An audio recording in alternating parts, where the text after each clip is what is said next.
compromat is compromising material, secretly gathered and often secretly devised.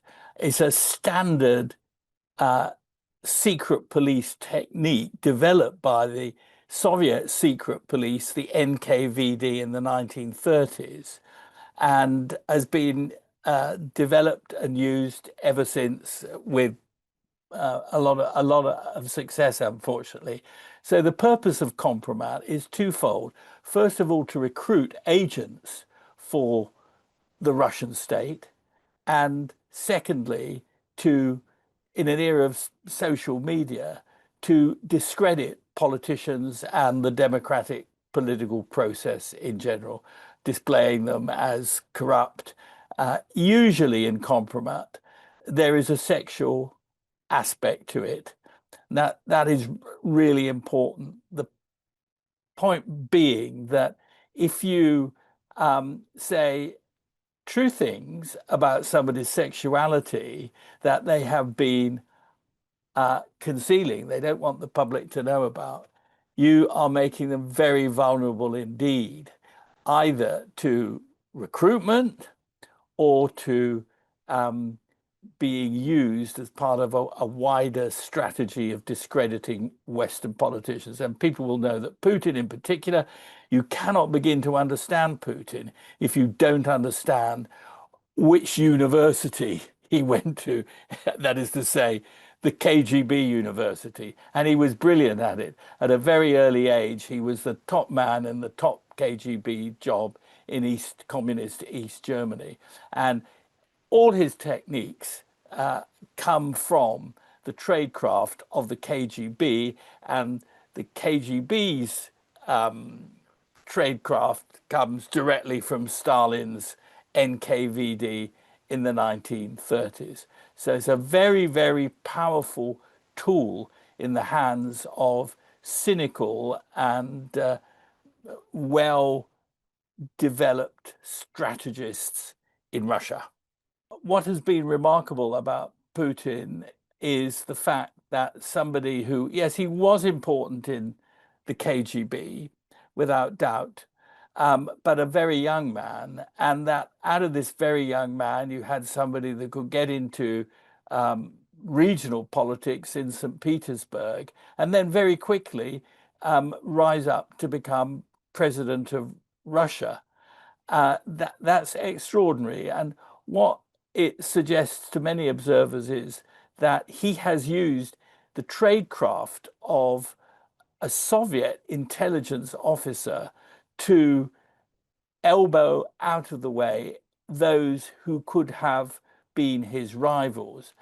One of the things that is true about the KGB and all other communist intelligence services is they're trained to have a very eagle eye for those people who they identify as being on the way up.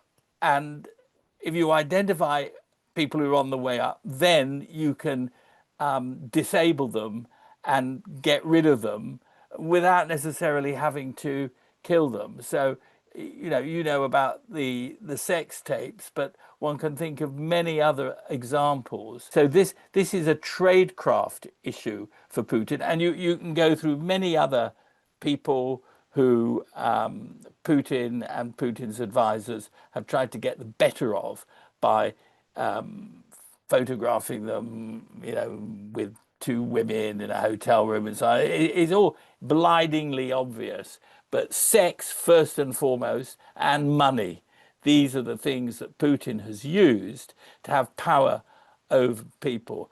And increasingly, as Putin took control in Russia and had control of Russia's vast natural resources, the so-called oligarchs, some of whom kind of rose up against him, but the oligarchs were seen as people that Putin could rely on. Why could he rely on them? Because he held their purse strings. They relied on him for the thing that made them powerful, namely their money. So it was an enormous and amazing display of Putin's intelligence, his skill, his tradecraft, but also his unslakable thirst for power in Russia. So compromat is based on a Russian phrase that just means compromising evidence. And throughout its existence, the Soviet secret police collected compromat on as many people as it could get hold of it for. And this compromat was used in secret, not in public, but in secret for two things. One was to choose who could be promoted. And having compromat didn't mean you couldn't be promoted, because there was another use for it as well, which was to control. So often people were promoted despite the fact that they had blotted their copybooks, and this was known and recorded, because it meant that they could be guaranteed loyal, right? If I know and you know that you have some dirty secret in your past, you will always be loyal to me because I can destroy you. So that was the logic of it. And I think what changed in the 1990s was that secrecy kind of broke down. State secrecy largely broke down. It's been put back together again today, but it had broken down. Anything could be published. So instead, a new use was found for compromat, which was to publish dirty information, some of it true, some of it made up, some of it half true, about your political opponents.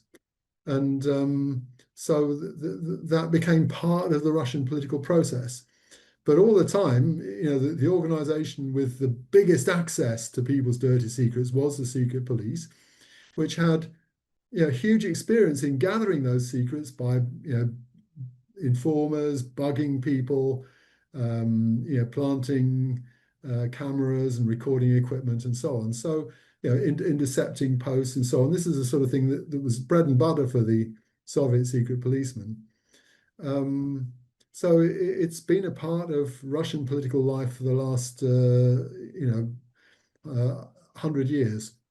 I think it's important to understand that the core of the old Soviet secret police was never really reconciled to the idea that Russia would become an open, competitive democracy in which people competed within the law.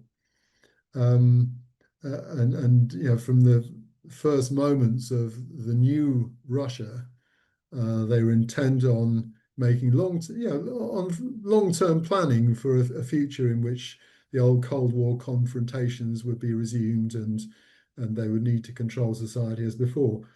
I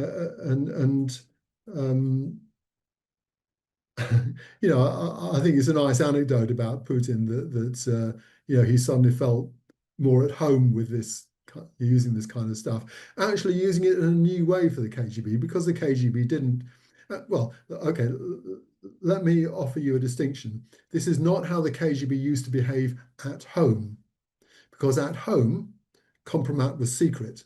It could be used to select people and to control them, but compromat was generally not released. It is the way they operated abroad, because in the Cold War, the KGB also operated abroad, often in an open, much more open information environment. And there they did, spy on people, release secrets, make up secrets, try to discredit people by releasing, what the Russians call black PR. PR is public relations, but to denigrate and to undermine and divide rather than to present a positive brand.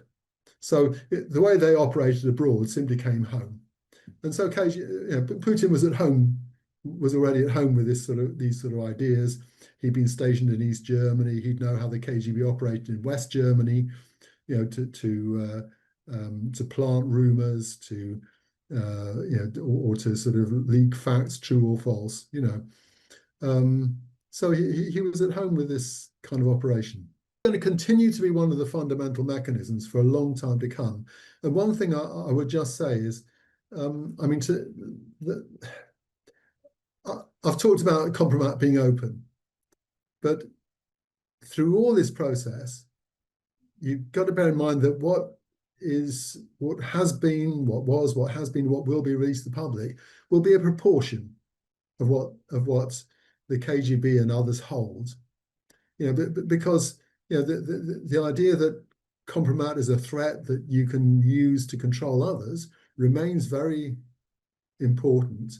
And every time a sex tape is released or someone is prosecuted for tax avoidance, or for some sort of corruption or something, a lot of corruption trials, there might be a grain of truth in what's being said. It's also a warning. It's a warning to everyone in Putin's circle. This can happen to you. So there's what is released and there is what is held back. And what is held back is a very powerful threat.